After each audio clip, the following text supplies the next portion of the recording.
મિત્રો આજના આ ભોજનના દાતા મહેસાણા તાલુકાના મેઘાલિયાસરા ગામના અને અત્યારે મહેસાણા રહેતા ચૌધરી બાબુભાઈ રામશંકભાઈ છે અને આ જેમના નિમિત્તે આજે આ ભોજન વ્યવસ્થા ગોઠવવામાં આવી છે એ ચૌધરી કિરીટભાઈ મેલજીભાઈ એમનું મૂળ વતન મકરોડા ગામ છે, પરંતુ થોડાક સમયથી તે અમેરિકામાં રહેતા હતા અને આકસ્મિક હમણાં થોડા દિવસ પહેલાં જ એમનું અવસાન થયું છે।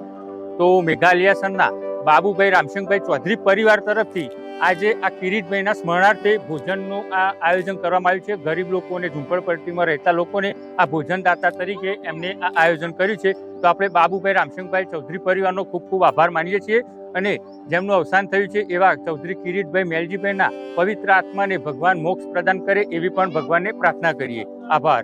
મિત્રો, લાગણીના સંબંધો કેટલા દૂર સુધી જોડાયેલા હોય છે, અંતર આત્માથી જોડાયેલા છે, એનું તાજું ઉદાહરણ તમે અહીંયા જોઈ શકો છો।